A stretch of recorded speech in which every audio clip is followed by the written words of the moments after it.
Joining me now is CNN legal analyst and criminal defense attorney Paul Callan and the attorney for Michael Brown's family, Daryl Parks. Daryl, you just heard Darren Wilson's version of events. You just heard him say there is nothing he could have done differently. There is nothing. There is no way that Michael Brown's hands were up. What do you say? Well, without question, we all know that, one, Michael Brown was not armed. And so the mere fact that this officer feels fear for by an unarmed man draws serious concern. Number two, we now know that this officer had other things that were available to him that he could have used to subdue Michael Brown. The mere fact that Michael Brown was coming in his direction should not put this officer in fear of his life. If it isn't, maybe he shouldn't be a police officer, given the fact that this guy's just coming toward him. He also knew that Michael Brown had been hit by one of the bullets. And so that's why so many people have a big problem with this officer's explanation, and that's why you see people speaking out the way you do. You know, clearly the country finds that his actions were unreasonable, and most people disagree with the result that we now see from our great legal system, and that our legal system just did not get this one right. And our polling supports what you say in terms of public opinion, in terms of the majority. Paul, what about the point, though? You know, I thought George asked the question well. He said, in your heart, in your mind, could you have done anything differently? And that is a question that a lot of people cannot get their arms around, because the truth of the matter is, Daryl's right. Michael Brown was not armed.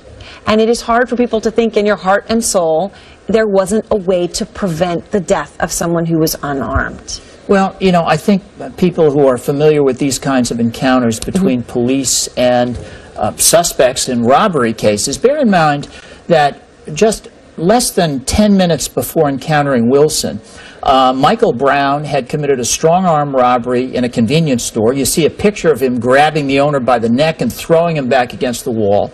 He's then in this encounter with the police officer, and what happens in the encounter? He punches him in the face, reaches into the cruiser, tries to get the cop's gun. Now, this, of course, is Darren Wilson's story. We just heard from Dorian Johnson, who was with him, who said he did not punch him in the face. I'm just saying there are other accounts who say the accounts were split. No, they're not on an equal basis anymore, because the grand jury heard the evidence and decided in favor of Officer Wilson. And if I could just continue for 1 second. Yeah.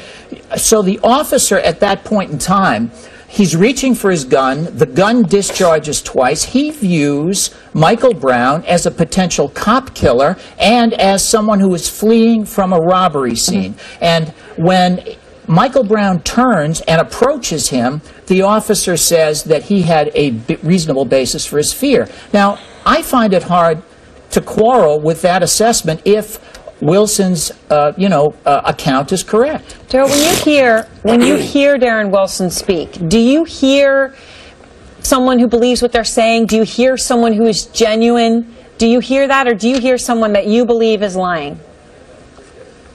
Well, I don't think you can judge it either way. I think what we see is an officer who obviously has some predeterminations, one, about this community, two, about the person that he's looking at. He uses the word demon to describe Michael Brown. Those are not good terms when you start talking about a life there. And when he took his life, he said, I killed somebody. Well, I think when you take a life, you say, oh my God, I just ended someone's life. Now I just shot somebody. You know, so, I just don't think that we take time when somebody is trying to get our gun and kill us to use the proper, polite description. If he said it looked like a demon, you know, that the situation created a demon-like atmosphere, I can understand why somebody might say that. I mean, I guess, of course, they weren't. Well, but hold on, Paul. Wait a second. Final word, Daryl. Wait a second. This guy is far away from you, yet you continue to shoot at him. Final shot is fired. But that's no threat, Paul. The threat is absolved if he's 50 feet away. 12 shots, so let's just he weighs, Daryl, quick final Michael word. Brown weighs 300 pounds. If he gets on top of Wilson and he gets the gun, what's going to happen then? People get it.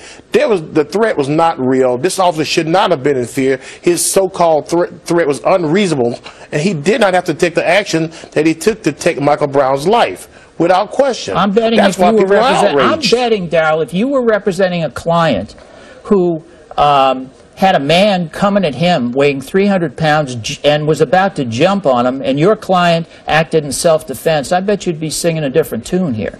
You're really not being fair to the officer's version, and it's not just his version, remember. The grand jury believed independent witnesses, and there's forensic evidence indicating that your client turned and started to charge the officer.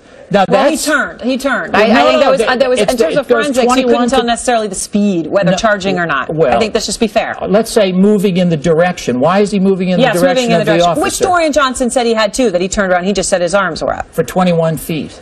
The officer told him to surrender. When you surrender, you don't walk away, you walk toward the person to surrender. No, that's not what happens, and you know this because you do criminal law. When you surrender, the second thing a cop says is, get down on the pavement because he's going to cuff you. The officer doesn't say, okay, continue toward me. That just doesn't fit reality. We know how it works on the street. The second command is, get on the sidewalk, you're going to be cuffed.